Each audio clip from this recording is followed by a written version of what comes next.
¿Alguna vez te has preguntado qué muscle cars de los años 70 tenían la potencia pero nunca recibieron el reconocimiento que merecían? Algunos autos se convirtieron en leyendas, pero otros permanecieron como joyas ocultas. Autos que tenían gran potencia, pero se desvanecieron en obscuridad.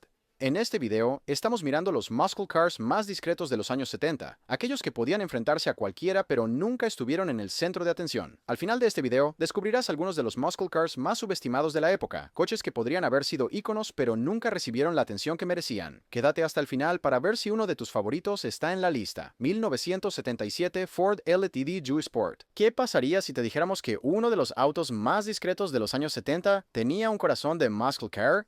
A primera vista, el LTD Zonda Sport parecía un lujoso auto de carretera, algo que tu abuelo conduciría al campo de golf. Era grande, pesado y adornado con cromo, pero debajo de ese exterior conservador yacía el alma de un auto muscle. Ford construyó el LTD Goose sobre el chasis del Torino, un coche conocido por sus raíces en NASCAR. Las opciones estándar de motor eran moderadas, pero Ford permitía a los compradores equipar este coupé de lujo con un 351 Windsor, o para aquellos que sabían lo que hacían, un enorme V8 de 400 pulgadas cúbicas. Las cifras de fábrica del coche no eran impactantes debido a las regulaciones de emisiones, pero con algunos ajustes de rendimiento podías liberar un monstruo. Bajo las manos adecuadas, un LTD Zunz con un 400 modificado podría superar a los muscle cars más conocidos de la línea. El coche contaba con un chasis de perímetro completo con 14 monturas de goma para la carrocería, brindando una maniobrabilidad sorprendentemente estable para un vehículo de su tamaño. Desafortunadamente, a pesar de su potencial de rendimiento, el LTD segundo fue víctima de un mal momento. Ford había comenzado a enfocarse en coches más eficientes en el consumo de combustible, y de repente su gigantesco coupé parecía anticuado.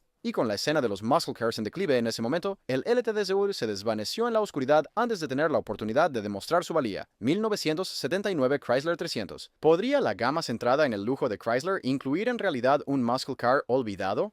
A finales de los años 70, la era del muscle car estaba desapareciendo, pero Chrysler aún no había terminado. Reviviendo el legendario nombre 300, le dieron un giro enfocado en el rendimiento. El Chrysler 300 del 79 compartía su carrocería con el Cordoba, pero bajo el capó tenía un motor V8 de 360 pulgadas cúbicas con un carburador de 4 gargantas que producía 195 caballos de fuerza, más que un Corvette modelo base de ese año. El 300 también recibió mejoras en la suspensión, incluyendo resortes más rígidos y amortiguadores de alta resistencia, haciéndolo más capaz de lo esperado, y a pesar de su peso de casi 2 toneladas, se manejaba bien y resultaba ser sorprendentemente divertido para viajar por carreteras. Desafortunadamente, el 300 nunca tuvo éxito, le faltó una comercialización agresiva, y la mayoría de los compradores simplemente lo veían como otro coupé de lujo. Pero para quienes sabían, era una joya oculta, uno de los últimos muscle cars de la era que se escondía a simple vista. A pesar de su potencial, a medida que la era del muscle car se desvaneció, también lo hizo el Chrysler 300. Aunque tenía la potencia, el nombre y el estilo, nunca obtuvo el reconocimiento que merecía. 1971 Buick GS 455, etapa 1.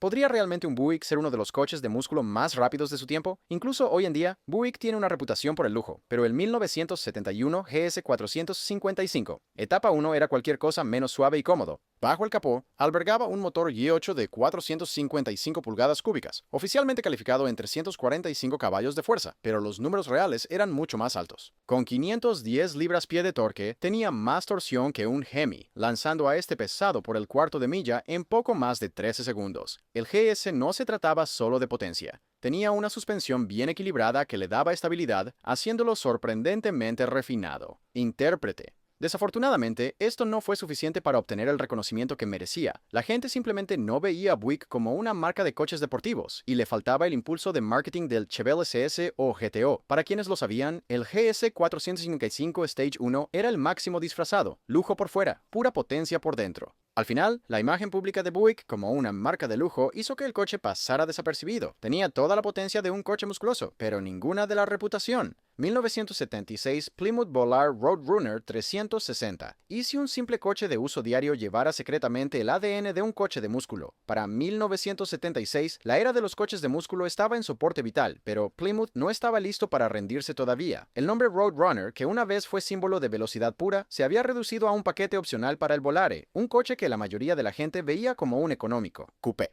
Pero bajo el capó, el motor V8 de 360 pulgadas cúbicas contaba una historia diferente. Clasificado de fábrica con 220 caballos de fuerza, el motor 360 tenía más potencial de lo que estos números sugieren. Con ajustes menores, podría fácilmente superar los 300 caballos de fuerza, convirtiendo este coupé modesto en un verdadero lobo con piel de cordero en la calle. La suspensión de barra de torsión de fábrica y los resortes de hoja traseros de servicio pesado le daban un manejo sólido, convirtiéndolo en un performer equilibrado y no solo en un golpeador de línea recta. ¿El problema?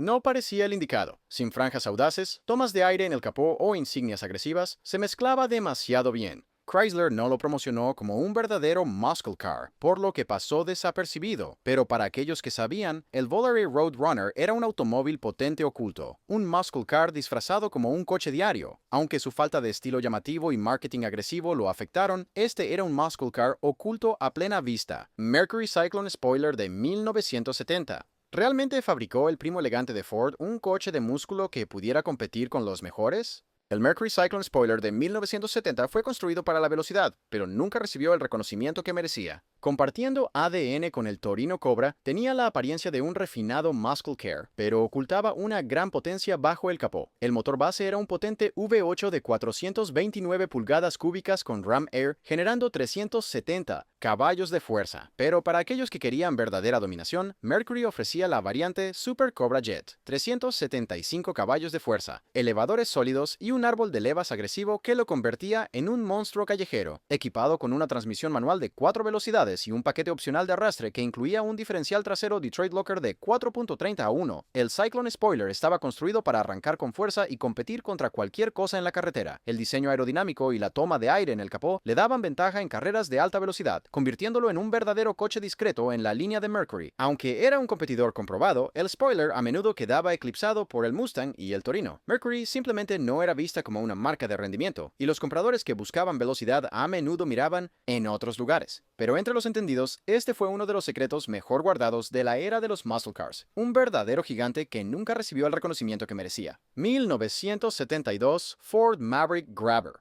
¿Cómo podía un coche compacto económico ser un verdadero muscle car? A simple vista, el Maverick parece ser solo la alternativa económica de Ford al Mustang, pero con el paquete Grabber obtuvo un aspecto más deportivo y, más importante, acceso a un verdadero motor V8. Con un V8 opcional de 302 pulgadas cúbicas que generaba 210 caballos de fuerza, el ligero Maverick tenía una impresionante relación potencia-peso.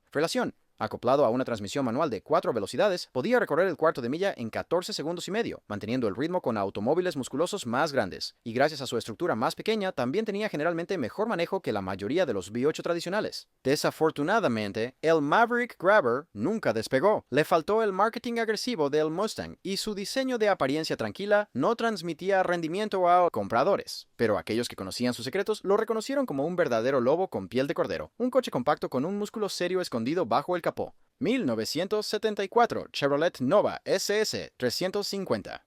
¿Fue en realidad el olvidado muscle car de Chevy un callejero? ¿Guerrero? El Nova SS 350 no tenía la misma reputación que el Chevelle o el Camaro, pero eso no significaba que careciera de rendimiento. Como una alternativa ligera a los coches deportivos más grandes de Chevy, tenía un V8 de 350 pulgadas cúbicas, generando 295 caballos de fuerza y 380 libras-pie de par motor, números bastante grandes para su tamaño. Con una transmisión manual de 4 velocidades y un peso en vacío de alrededor de 3.300 libras, el Nova SS 350 tenía una excelente relación peso-potencia. En la configuración de fábrica, podía correr bajos 14 segundos en el cuarto de milla, pero con mejoras menores, como un cambio de leva y mejores colectores, podía fácilmente adentrarse en los 13 segundos. Aunque era un coche capaz, el Nova SS era esencialmente el Luigi frente al Mario del Chevelle y Camaro. Careciendo del estilo agresivo del Camaro y de la presencia en la carretera del Chevelle, simplemente no tuvo éxito. Pero para aquellos que le daban una segunda oportunidad, el Nova SS 350 era un contendiente serio, un muscle car sin lujos que podía defenderse en las calles. 1971 AMC Matador. ¿Cómo podría un sedán de AMC ser un monstruo de rendimiento secreto? Cuando se trataba de percepción pública, AMC y los muscle cars a menudo no encajaban juntos, pero el Matador de 1971 tenía un potencial real, especialmente cuando estaba equipado con un motor V8 de 401 pulgadas cúbicas. Este bebé generaba 335 125 caballos de fuerza y 430 libras-pie de torque, lo que le daba al Matador una seriedad considerable en las calles. Con el paquete Go, los compradores obtenían un carburador de 4 cuerpos, escape doble, suspensión reforzada y un eje trasero de alto rendimiento. El Matador no solo era rápido, era duradero, ganándose una reputación entre los departamentos de policía por su potencia y fiabilidad, y su peso relativamente ligero para un coche de tamaño mediano significaba que podía despegar con fuerza, manteniéndose al nivel de nombres más grandes del músculo, automóviles. Pero como otros en esta lista, aunque era capaz, el Matador nunca se convirtió en un nombre conocido. AMC no lo promocionó como un auto musculoso y carecía del estilo agresivo de sus rivales, pero para aquellos que miraban bajo el capó, el Matador era una joya escondida, un auto musculoso disfrazado de sedán discreto. 1972 Pontiac Le Mans 455. ¿Qué pasaría si pudieras obtener la potencia de un GTO sin el nombre GTO? En 1972, las compañías de seguros estaban tomando medidas enérgicas contra los autos musculosos, haciéndolos más caros para propio. Así que Pontiac ideó una solución: ofrecer el rendimiento del GTO, pero en un paquete menos llamativo. Y con esto, el Le Mans 455 HO fue nacido.